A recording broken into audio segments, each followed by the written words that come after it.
103, 5 Lincoln 102, Lincoln 103 and 102.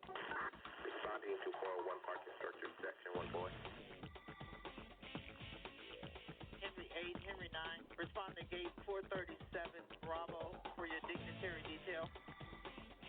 3K 911, unattended, 400 lower level, near Carousel 4, black bag. GTA in progress, 401 parking structure, section 4 boy. Responding to 401 parking structure, section 1 boy. 415 passenger onboard aircraft. Control 2 Franklin en route. 484 suspect, is female, Hispanic, 28 years of age, blue jeans, no further. Control 5 Frank 401 is en route.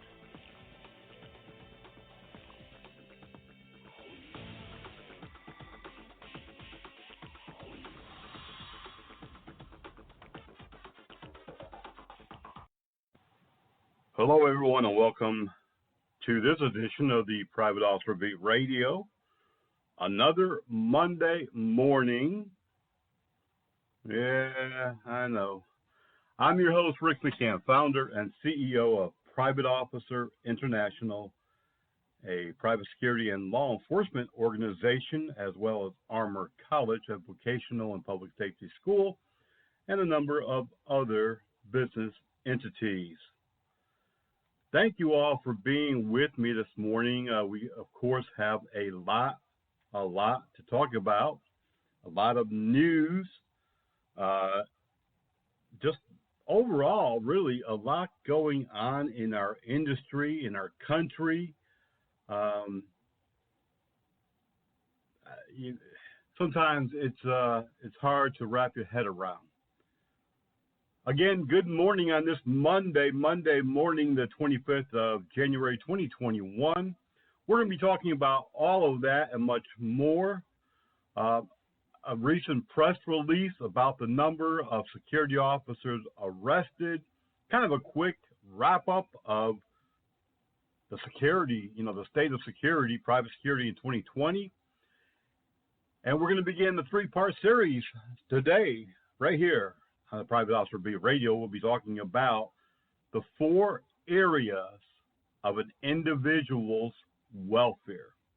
The 4 areas of an individual's welfare.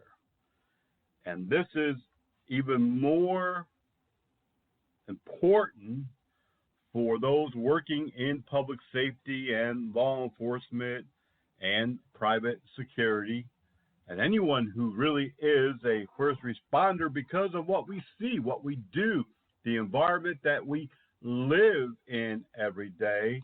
You see, when you're not in this field, when you're not in the protect and serve business, well, we don't know what's happening. We don't see it. We don't hear it. We don't feel it. And we just kind of see a blur on the headlines here and there, but we're not really in the midst of it. I never really understood the extent of certain businesses until I got involved in them.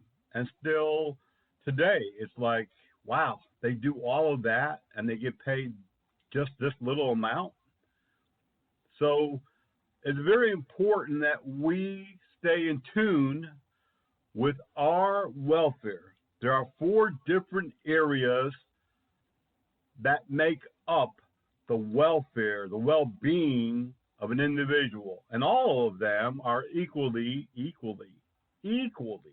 as important. None is superior.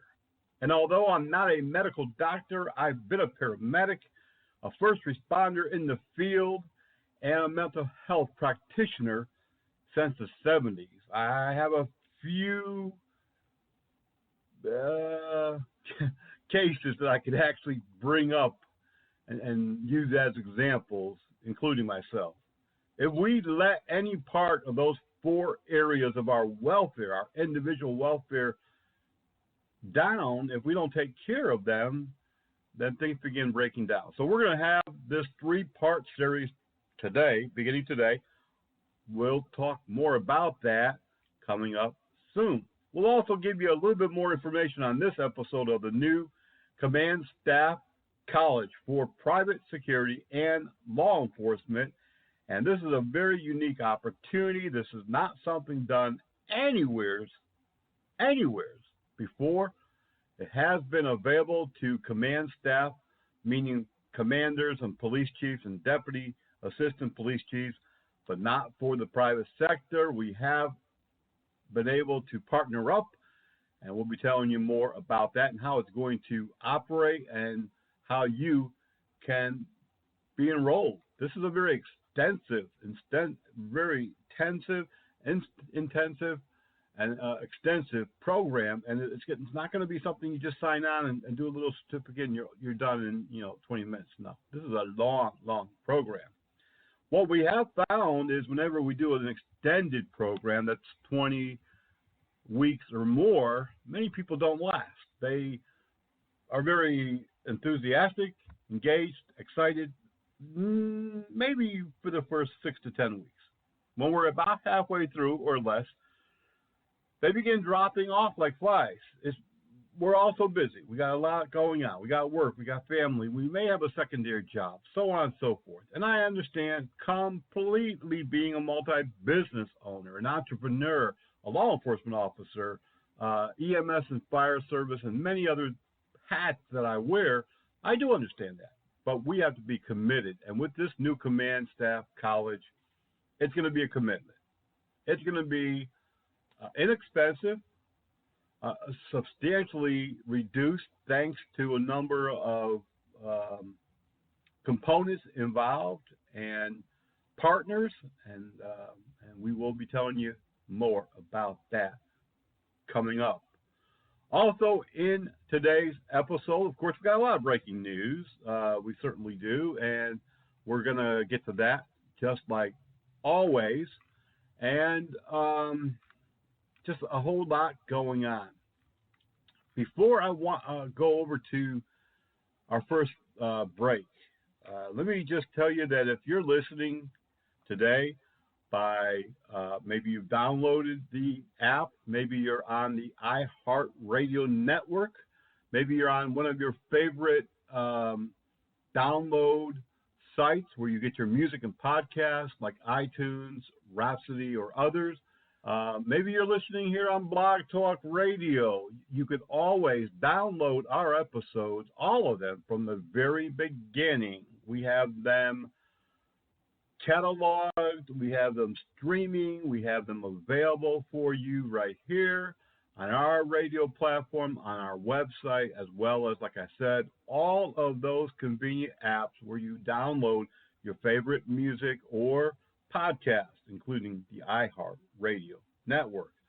We are very excited to announce, we announced this last week, we have a brand new radio show coming up just a matter of days as we roll over into February from the Gulf side, talking about life along the Gulf Coast of Alabama, from the Florida Panhandle all the way to Texas, but primarily we'll be kind of hanging out in the Alabama coastal area and loving it. And we'll be talking over the next probably few weeks, kind of introducing you to the life along the Gulf Coast. Pretty exciting. That's going to be on a new platform as well as the iHeartRadio network.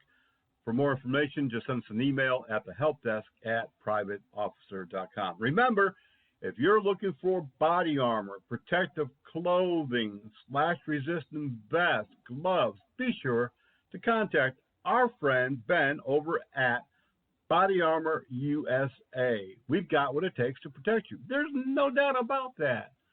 Body Armor USA, great guys, great products, great body armor. Contact them. Look them up online today, bodyarmorusa.com. I'm telling you, we've got what it takes to protect you.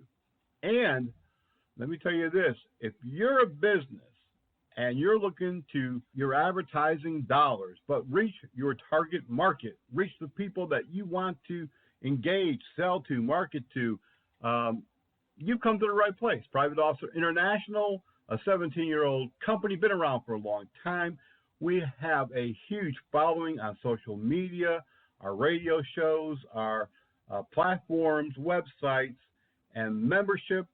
We have that market that's looking for products that you sell. Whether you're an insurance company, a uniform company, a body armor company, whatever it might be, contact us, help desk at privateofficer.com. We'll be right back. You're listening to the Private Officer Beat Radio. Without this woman, my father couldn't have had his hip replaced. Without these people, I'd be dead.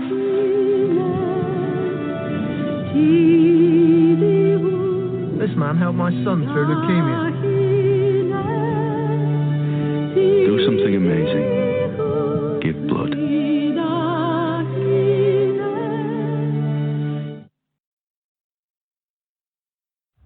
Kyle loved hunting.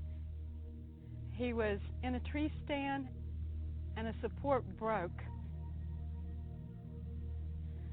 He wasn't wearing a safety harness. I can't help Kyle, but I can help you. Please wear a safety harness. Please take the free hunter safety course, and please be careful.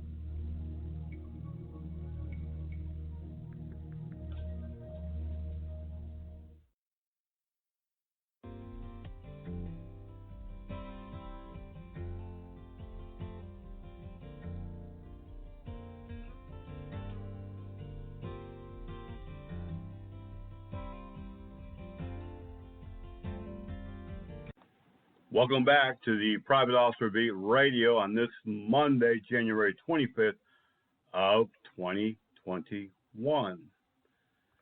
Every year, day in and day out, 365 days a year, our office, our news staff, our office staff, our help desk people, we look at the news. More than 3,500 different media sites, locations, press releases, and we have a lot of inbound news that comes to us. So we have collected statistical data right from almost the first day. And unfortunately, whenever you're collecting data, information, unless you are gearing it only to a specific category or area, you're going to get the good, the bad, and the ugly, as I've said many times. And this past weekend, we released a report which was very accurate and very fair. Let me read this to you. Private security officers walk a fine line between being a civilian and being an enforcer of the rules and the laws. And sometimes that line is crossed in part because the security officer was just trying to do a good job, or they were stopping someone from violating a property rule or even breaking a law. Now, in most states, security officers do have the same authority as any other person to detain an individual, make a private person arrest, or they can also detain someone in some states as a special police officer having special law enforcement authority. They, like any civilian or law enforcement officer, have the legal right to defend themselves against attacks or perceived threats. The work of a security officer is not easy, and it is often misunderstood. Security officers do good work. Make no mistake about that. They save lives. They protect property and people. They risk their own lives. And many, many times we have just shouted from the rooftop about the great things that private security and private law enforcement do. They're frequently the victims of assaults, and they are frequently viciously attacked. And in 2020, 327 at least died while on duty. Security officers on duty deaths are often the results, direct results, I want you to know, of assaults and homicides. No two ways about it. Most of the time, security officers, as you know, work alone, and they must defend themselves against attackers who might be armed. And this can sometimes lead them into being arrested themselves for going too far. Even with the best training, an individual being attacked, fearing for his life, or being in a situation where they are alone and defenseless will go into a survival mode and use whatever means necessary to escape harm or death. It is not unusual, therefore, that private security officers sometimes do find themselves on the wrong side of the law, as they did once again in 2020. It is not uncommon in an average year to see between 800 and 2,000 security officers arrested.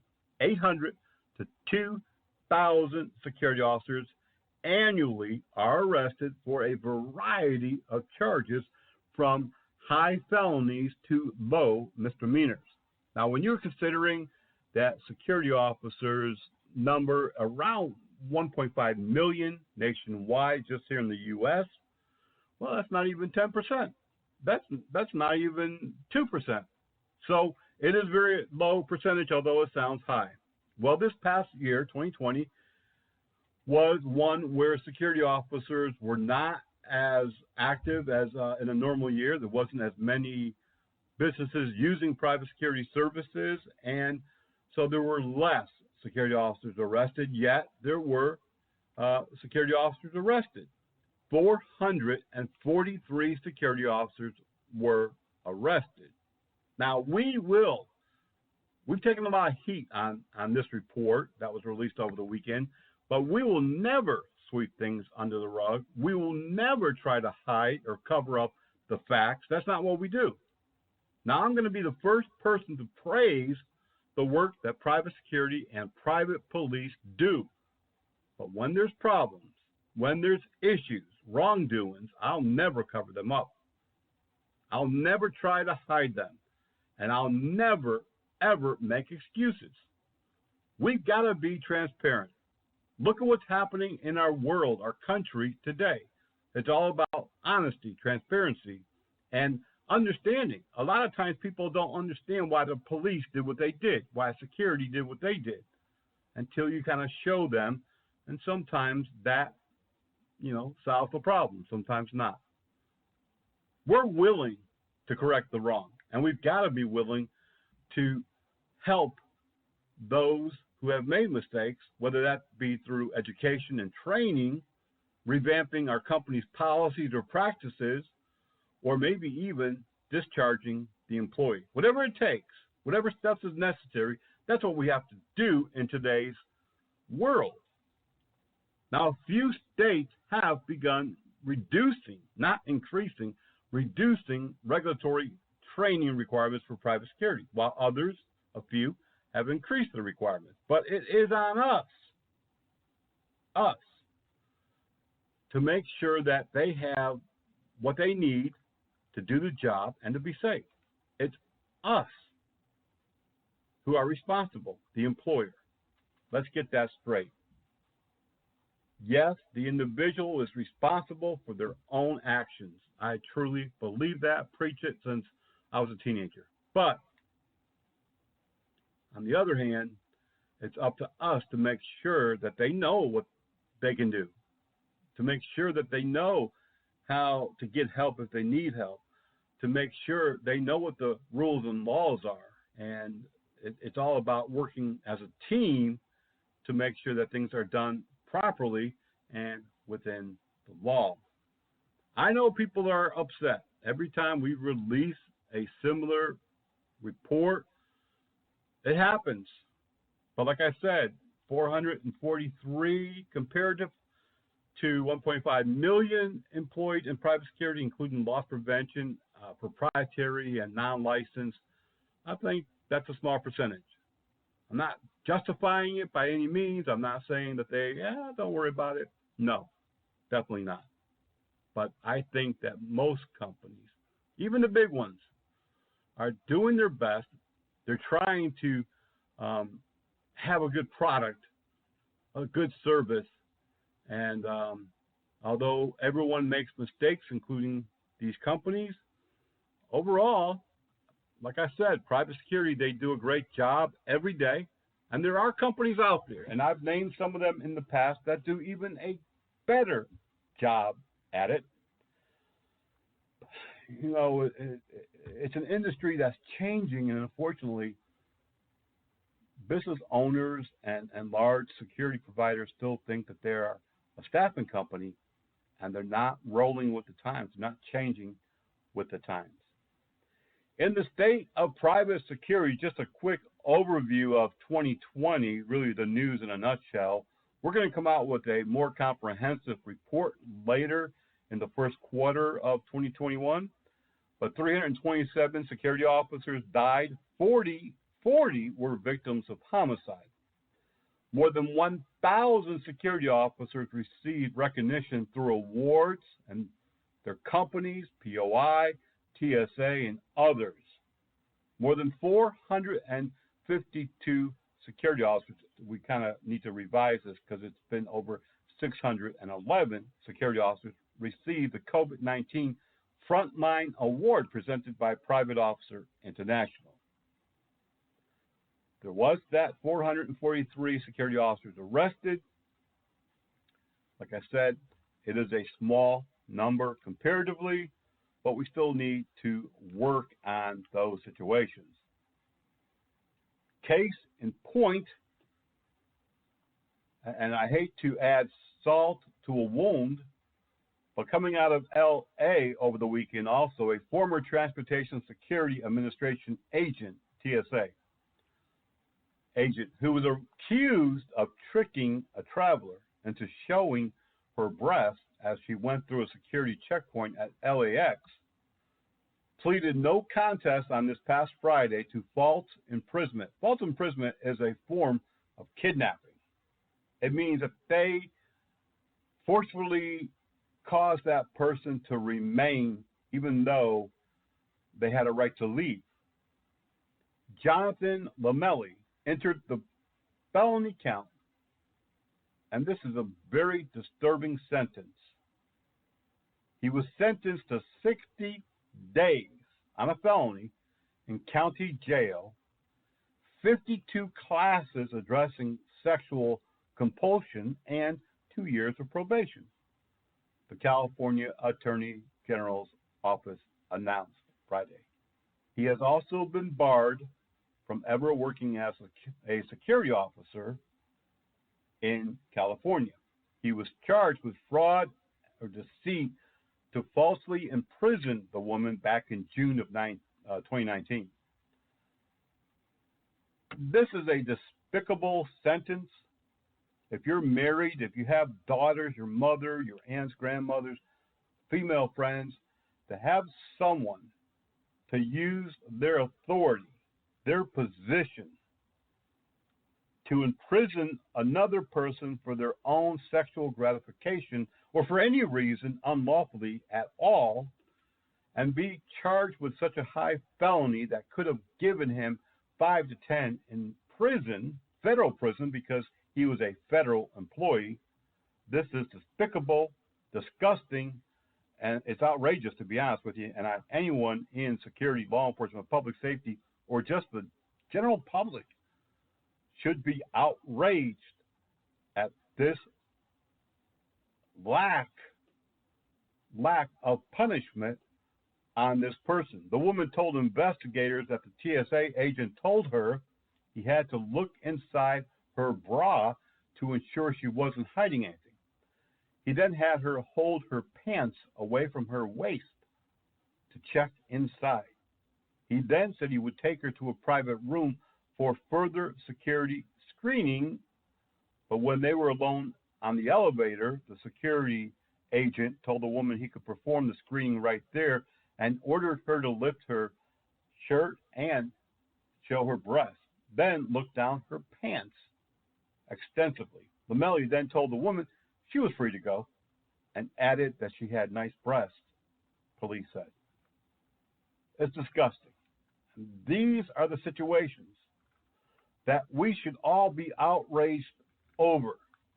If you want to improve the profession, whether it be law enforcement or security, we need to police our own. I was discussing on Friday with a law enforcement officer about, well, what percentage of cops in the field today do you think are bad?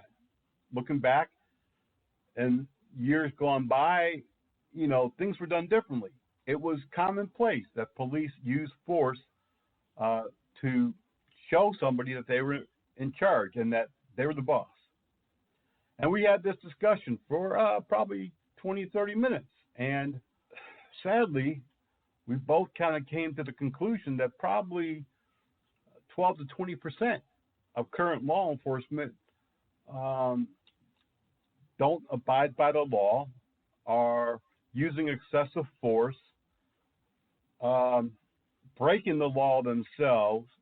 And we see this every day. Honestly, a lot of police officers do get arrested for everything. We just had a police officer arrested last month because he stole, almost on a daily basis, items from a convenience store, ate food, drank juices and coffees and other products, and just walked out. Never said, is this complimentary? Is this? No. He just abusively stole in uniform while on duty. Last week, a Memphis police officer was arrested while on duty in uniform driving a Memphis police car for murder and kidnapping. Someone he had a confrontation with, he went and kidnapped them while he was on duty and killed the guy in the back seat of his police car. This is outrageous, and just this is why so many people are protesting. But whether you're using excuses, whether, you don't think that this is going on, it is going on, both in private security and law enforcement. When we come back, we're going to be talking about the 4 areas of an individual's welfare and how they are all equally important. We want to kind of go over some of the other news items happening, as well as talk about, once again, the command staff school that's coming up, and several other things that are happening here at Private Officer International. So don't go away. Got a lot to talk about, and we really need your support. Be sure to join us at privateofficer.org if you're not already a member. Right now, we have a great lifetime membership for just $99. Go to armoredcollege.org. Right there on the top, dozens and dozens of online courses at reduced tuition. We'll be right back.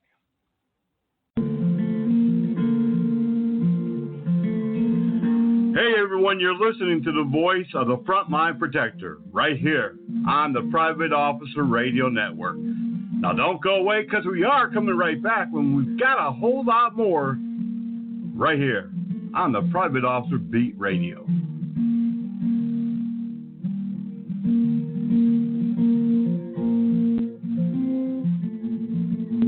Life is precious. Ask any of these people. They've been given a second chance at life through organ and tissue donation. But there are more than 84,000 Americans waiting for life-saving transplants. 17 people die every day waiting. I didn't know this until I lost my best friend, Lyric. She gave the gift of life to 5 people. That's why I've become an organ donor, too. One decision saves so many lives. Donate life. 27, I've got both the victim and the suspect here on 3rd Street, just 134, be advised, 93, please, I'm in associate with the suspect and the victim. Just west. 21-3-17. It's a very simple thing. It only takes 2 seconds. We all know we should do it. We all say we do it. But do we? About 35,000 people were killed in motor vehicle accidents last year. More than half were not wearing a seatbelt.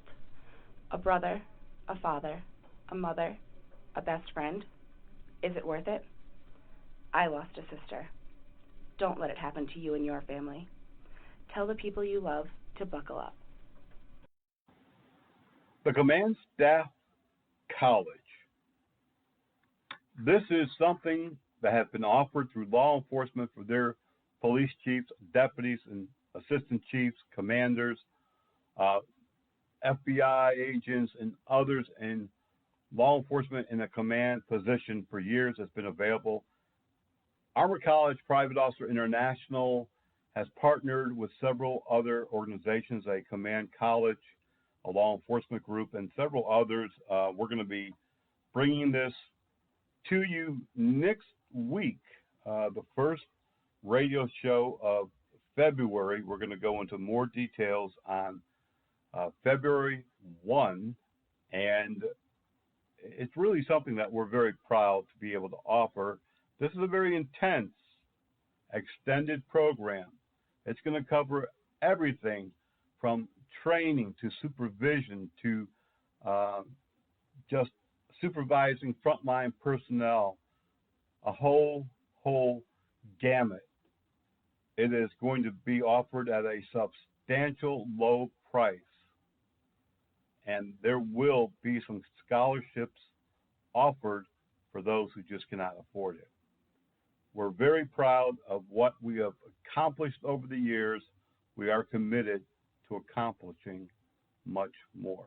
In fact, if you know of any security officer in your area, in your employment, in the company that you work for, that deserves to be recognized with an award, contact helpdesk@privateofficer.com.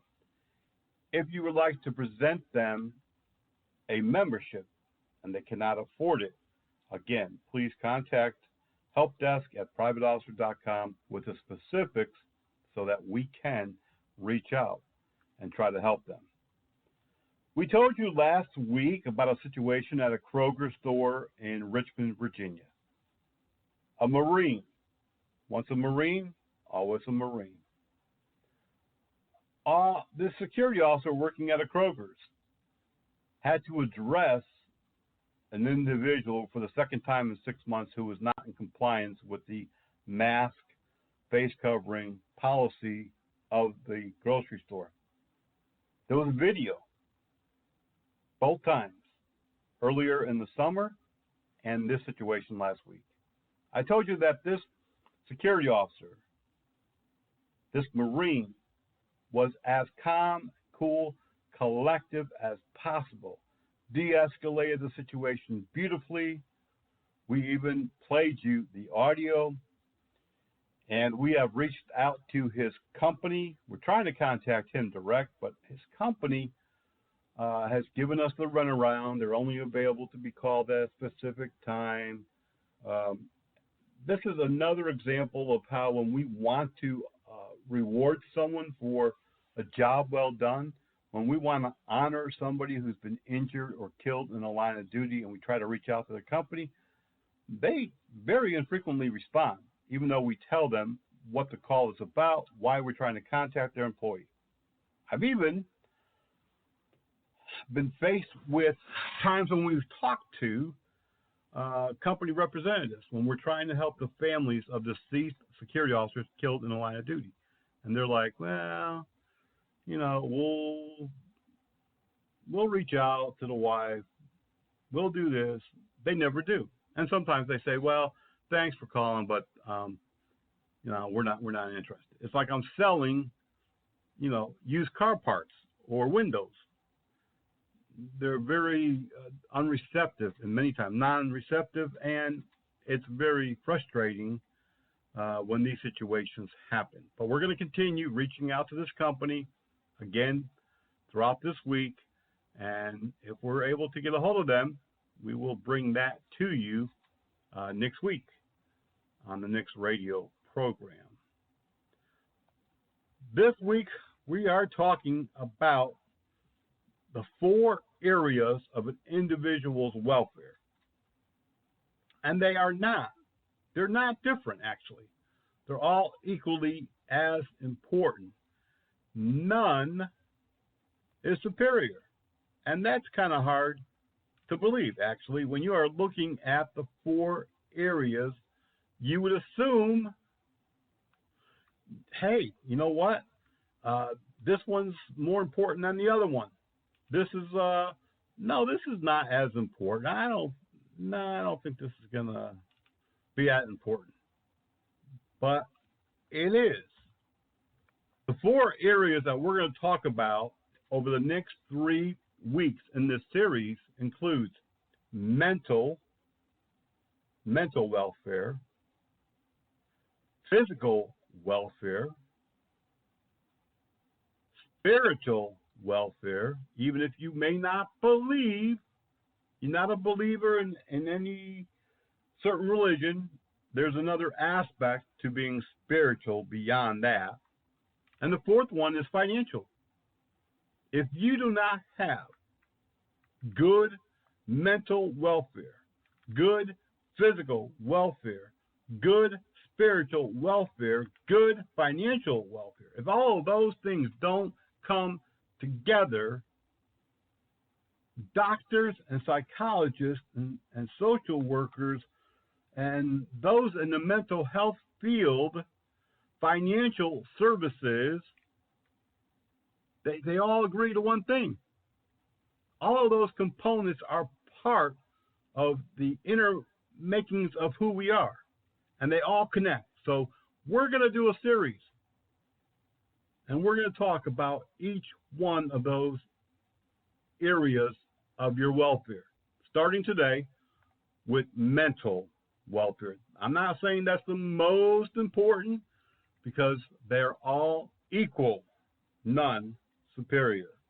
But as we work through this three-part, it's important. And I ask that you take notes, because there's going to be a lot of information covered. A lot of information covered.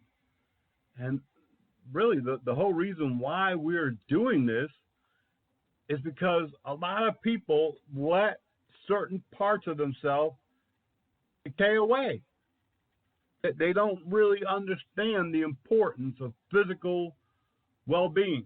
They don't understand the importance. They may understand money, they can't pay their bills, but they don't understand what's necessary to maintain a good financial welfare. And so, we've tried over the last year during the COVID situation to explain about the COVID, and even if you don't believe in all the numbers and all that, there's still a substantial number of people dying, and we've tried to explain the importance of having good medical care, good physical condition, keeping track of, the different aspects of your body. We're kind of like a machine, and so that's why we put this together, along with some other issues. We do know, sadly, that security officers do commit suicide both on the job as well as off duty. The numbers are never, ever certain, because the media seldom releases suicide information. They don't make the headline unless you're someone special or a law enforcement officer or a high priority person. But we do know that it happens, and occasionally we are able to track those, so we know that this is also an aspect as well. When we come back from this quick break, we are going to talk about a few things in the news, and then we're going to cover the first area of our welfare, of our well-being, and how we need to keep track of all of these. It's vitally important. You are listening to the Private Officer Beat Radio. Coming right back. Don't go away. For some children, America isn't the land of promise. It's a place where every day is a struggle. Because today in America, 1 in 6 children lives below the poverty line. For these children, living in poverty means going without medicine, going without food, going without a warm home, or even a roof over your head. And that's life for nearly 13 million children of all races, all across America. Where will you draw the line and get involved? You can help these children and their families find a way out of poverty for good. And you can make a difference in more ways than you think. Will you help? Go to povertyusa.org today. Because 1 in 6 children in poverty is one too many. A message.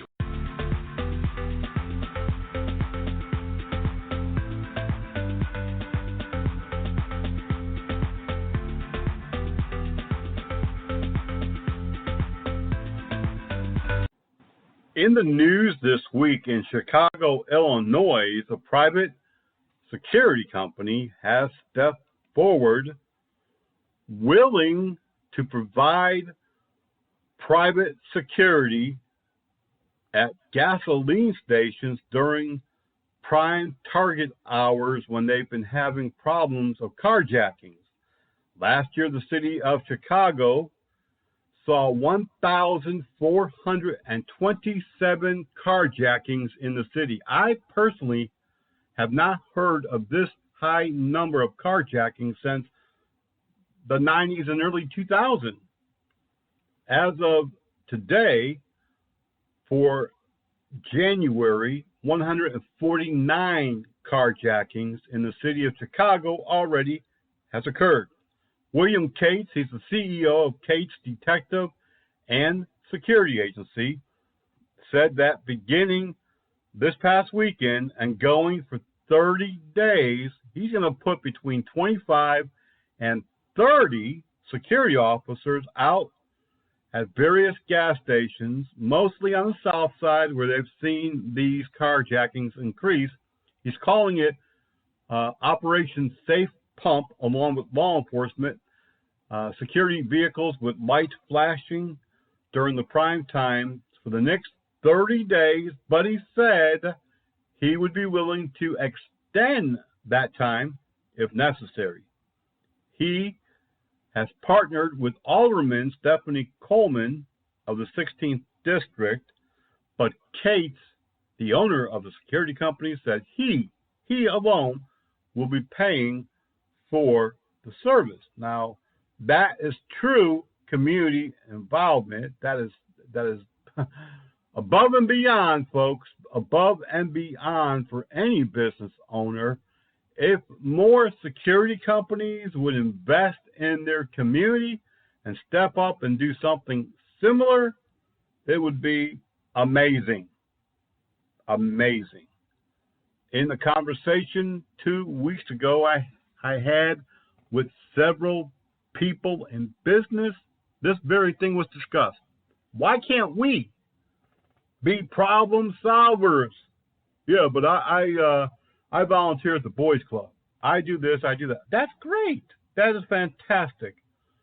But being in the public safety security industry, we can add, to the value of our service by really getting out in our community and offering these free patrols. When I had a larger security company with multiple offices in multiple states, we provided housing project security under contract, but we also volunteered. We patrolled churches. When nonprofits were burglarized, we gave them free patrol services, high visibility patrols.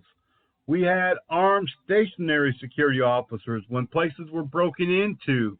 We made sure that we were giving back as much as we could to our community, and that's what we need to do. In Redlands, California, security officer Mark Wallace Lamb died of COVID this past week. We don't know if he was, got it on the job or whatever, but he was a security officer. He was 68 years old. In San Diego, an Allied Universal security officer has been fired.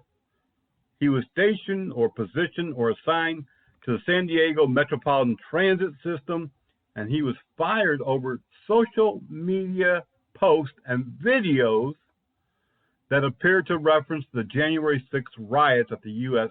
Capitol. Now, Allied Universal and the city of San Diego did not release the security officer's name, only to say that such videos and comments posted by the employee of the contracted security company was not within the consistency of their values and company policies, and Allied echoed the same and said, therefore, we have separated the employee. I didn't see the post. I can't tell you what it said. I don't even know what the videos were about. But everyone does have the right in their off time hours to, even on their when they're on duty, they do have a right to freedom of speech. But companies have a right to fire you. New Mexico middle school security officer has been arrested for sexual assault while on duty. 52-year-old Abram Alberry reportedly sexually assaulted an 8th grade student over the course of a whole school year. He's been charged with 3 counts of sexual penetration of a minor, 4 counts of criminal sexual contact with a minor, 6 counts of false imprisonment. Again, that's the same as kidnapping. It is kidnapping. 1 count of bribery of a witness and 1 count of tampering with evidence. Where were the supervisors? Where were the company owners? Where was the client? A whole year? Where was everybody? These are the type of things that make the security industry look bad. In Los Angeles, California, 26-year-old Fernando Luis Rojas was killed downtown L.A. while on duty as a security officer at a party. Police do not have any evidence, witnesses. They don't have any leads. They don't know what happened. And they're asking for the public to come forward. A man in Glendale, Arizona has been arrested for impersonating law enforcement and then kidnapping a Desert Diamond Casino winner. The person had won some money, and this dude decided to not only take his money, but to kidnap him. Security worked with law enforcement, and an arrest was made in Idaho Falls, Idaho. Beautiful area, by the way. A security officer at the Hurricanes nightclub has been charged with aggravated battery after he reportedly shoved a patron, causing the victim to hit his head, bleed, and get seriously injured. Blake Clifford Cox, 45, has been arrested in that incident and will appear in court coming up in the next week. And you wonder why we see all of these situations and wonder why the public look at private security the same way as they look at law enforcement. Mall security and police coordinated their efforts this past week in Tulsa, Oklahoma, after a burglary at a mall and an overnight burglary at a jewelry store inside the mall at the Promenade Mall. Security and law enforcement responded after security saw on their cameras someone breaking into the mall and then breaking into Abby's jewelry store and smashing open cases, grabbing merchandise. By the time police arrived, they saw a suspect fleeing in a vehicle. There was a police pursuit and a foot chase. A suspect was arrested. A second suspect has now been arrested. Police say they were part of a jewel thief gang called the 3-Minute Gang. 3-Minute Gang, because that's what they allowed themselves to break into the mall and into the jewelry store. Luckily for, or not so luckily for them, but luckily for the jewelry store, mall security was on their toes and worked well with law enforcement in that apprehension. This is a very unique, sad, and kind of a freak situation. A Columbus, Ohio security officer on patrol discovered the dead body of a female who had been involved in a freak traffic accident inside a parking garage. It seems that on Tuesday of last week, a security officer making his rounds at 5:40 in the morning discovered the 23-year-old Victoria Strauss. The young lady was paying for her parking with a credit card. The credit card fell to the ground, and she just instinctively kind of put her head out the car door and reached down to pick up the credit card. The car accelerated forward, trapping her neck and her head against the payment machine and killed her, probably snapped her neck. The security officer finding her hours later, unfortunately, she was dead on the scene. Another state, another city, another elimination of the cash bond. In Illinois, they passed the no cash bond, meaning it doesn't matter if you've been arrested for shoplifting, trespassing, or robbery. In most cases, you won't have to put up bail. you'll be out on what's called an ROR, released on your own recognizance, and maybe you'll show up for court. Maybe not, but the Illinois state legislators think that's a pretty good deal. California and other states have tried it, and it's not working. I know in Virginia and North Carolina here also began doing the same thing, and they've had a 73% no-show. Imagine that. A man has been charged with armed robbery and biting a Walmart security agent in Springfield, Massachusetts. The man, Freddie Carasquego of Chicopee, Mass., was charged with armed robbery, assault and battery, assault with a dangerous weapon, armed assault with intent to rob, and 2 counts of assault and battery on a police officer after they say that he entered a Walmart and began shoplifting. He used physical force. He then slashed the security officer with a box cutter and bit one of his hands while the security officer was attempting to subdue and apprehend him, and that's where the robbery charges came in. 2 armed security officers in West Cliff, Colorado, and the church where they were working is being protested and really across social media being just pounded, I guess I should say, because the 2 armed security officers asked 2 people to leave the church, the Our Lady of the Assumption Catholic Church in Westcliff, because they were not wearing a face covering or a mask, and that was a requirement for the Sunday Mass. Now, the people involved, all they had to do was either put a face mask on or leave. It is private property, and they didn't do it. They didn't do it at all. They resisted. They verbally confronted the security officers, but the security officers did eventually get them to leave. And now they believe that the 2 armed security officers was a bit too much to escort people out for not wearing a mask. Off-duty Tacoma security officer sadly lost his life a few days ago.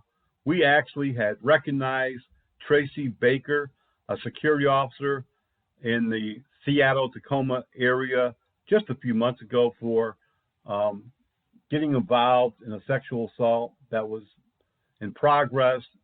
And sadly, a couple of days ago, while he was off duty at a Tacoma Walmart, he got into a confrontation of some sort with another person.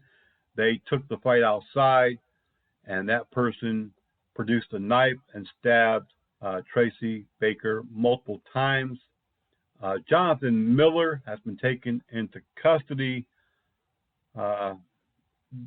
It's just sad all the way around. Tracy Baker was well-liked, a great employee according to all that we're aware of, and it's just a sad situation. A security guard was shot in La Brea, California. According to police, 2 bandits shot and wounded the unarmed security officer during a robbery at a Chinese supermarket. Law enforcement is reporting that the 45-year-old security is in stable but serious condition at the San Fernando General Hospital. I will say this as loud and clear as I can before we go to the next break. When you are putting unarmed security officers in places that have a high propensity for violence, robberies, fights, armed attacks, you are only asking for trouble. You are asking that your employee become a victim. If they cannot protect themselves, they cannot protect the client. And this was another situation that never should have happened. Never should have happened. You're listening to the Private Officer Beat Radio. We're going to be coming right back. And don't go away. We're coming back. We got a lot more to talk about, including your welfare. We'll be right back. Can we be real for a minute? I'm a high school math teacher, and I'm a firefighter. Man, we're going to have you out in just a minute, okay? I'm a designer. I'm a retired VP in business. and I'm a student. I'm a mother. I'm a business analyst, and I'm a volunteer firefighter.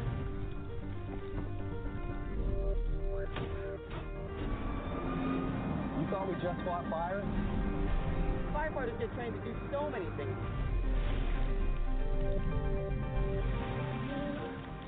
Right here.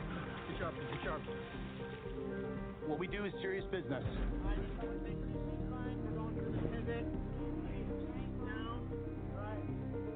Three-quarters of the nation's first responders are volunteers. That includes here in Connecticut.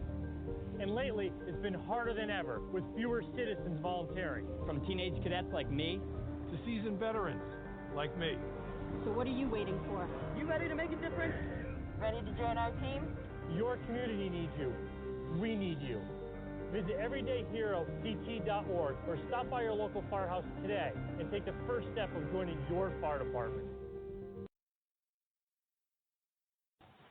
Hey folks, if you live in the metropolitan Charlotte, North Carolina area, and that includes the Fort Mill, Rock Hill area of South Carolina, just across the border, if you're looking for private security training, armed or unarmed, either for North Carolina or for the SLED programs, if you're looking for first aid or CPR training, use of force, weapons training, our friend at Premier Training Academy in Charlotte has all of that and more.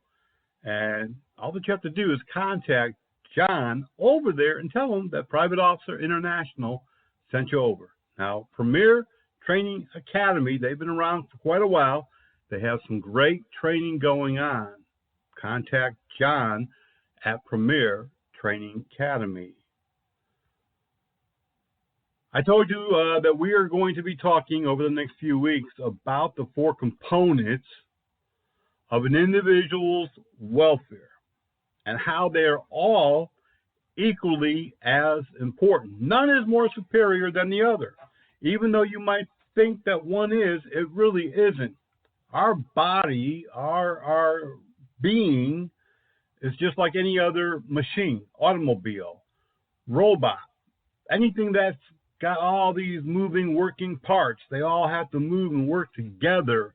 The system as a whole has to be 100%. If a rocket that we're sending up into space isn't 100%, it could self-destruct. It could come back to Earth in pieces, and that's where we're at. As individuals, we have a lot of different components, a lot of different wires and systems and things within our body.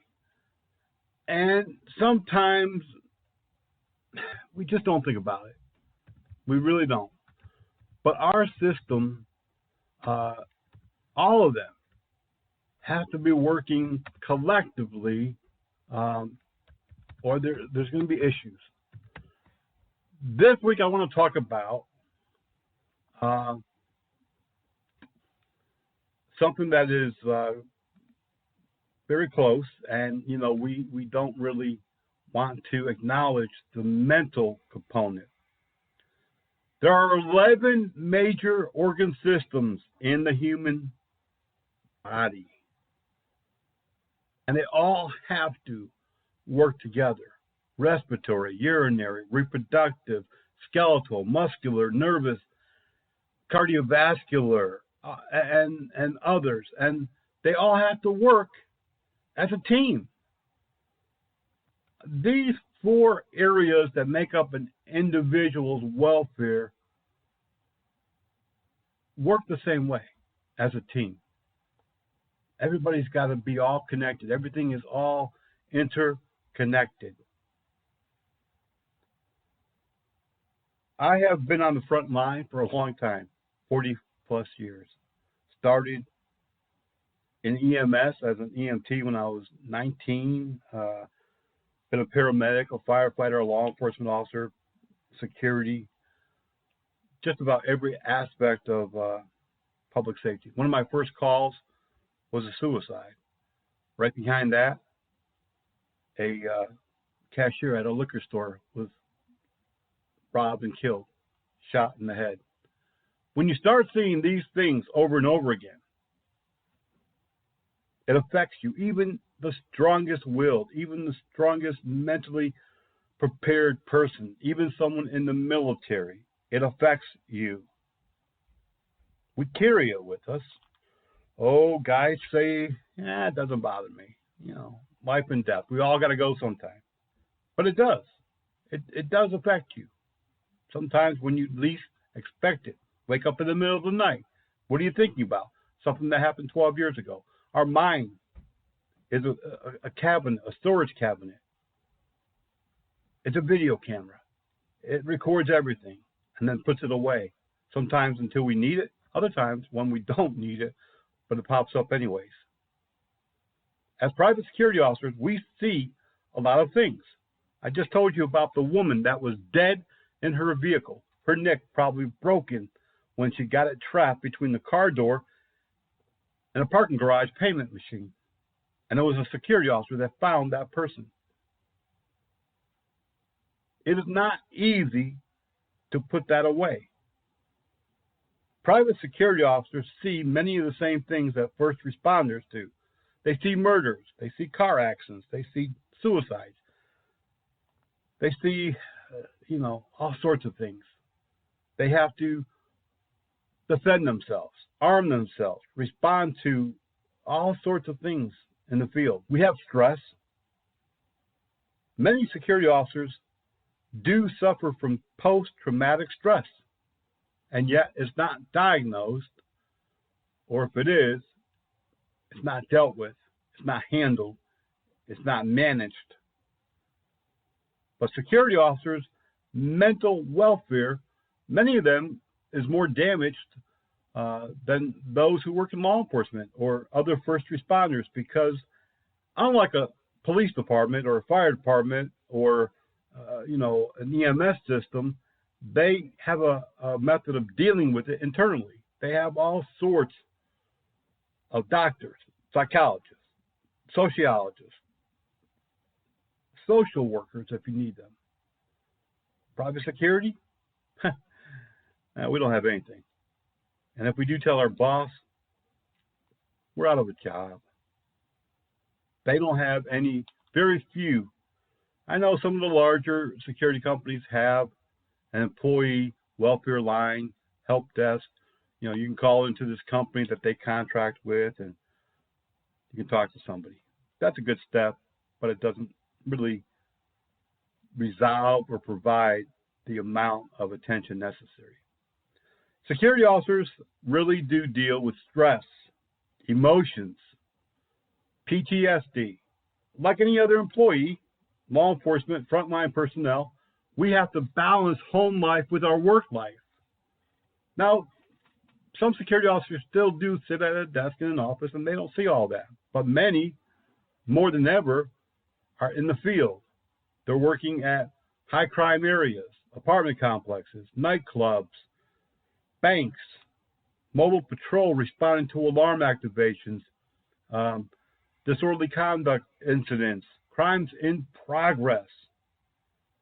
Over 1 million shoplifters caught every year by loss prevention, private security, asset protective agents.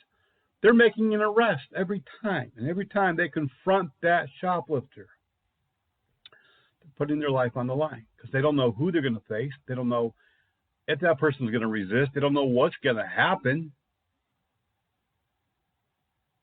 Let's face it.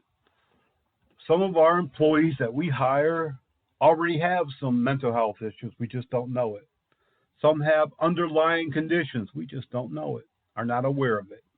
You add that with a certain level of stress that comes from home life and financial issues and medical issues and other things that they bring with them to the job, and put that together with emotions that happen and seeing violence at work or being the victim of an attack of violence. All of these other things play into that PTSD situation. And security officers, unfortunately, suffer a lot more than we know mentally. And that part of the overall welfare, the individual's welfare, is harmed, but we can't see it physically. It's not a cut on the arm. It's not a bullet wound. It's not a stab wound. Eventually, they either blow up, they do something outrageous that they shouldn't have, they become suicidal, it causes workplace violence, even active shooters. It all comes from these things if they're not dealt with. Like anybody else, eventually, things have to explode. They have to come out. Some people keep everything inside. They don't tell anybody anything. They don't need any help. They're going to figure it out themselves until it's too late and things blow up. Many security officers we know have had or still do have suicidal tendencies or ideologies, meaning that, they just don't think life is worth living. Sometimes it's very intense. Sometimes it's just a fleeting thought. Sometimes it's a well thought out plan of how to kill themselves or even how to kill others. An organization called Blue Help, they specifically assist law enforcement and report law enforcement suicide statistics yearly. For the last year on file, they reported 228 police officer suicides.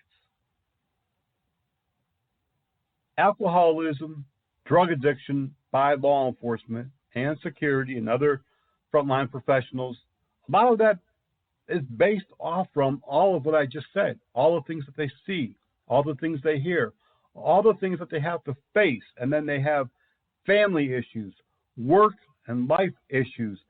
Sometimes it's, they hate the job, but they're stuck there.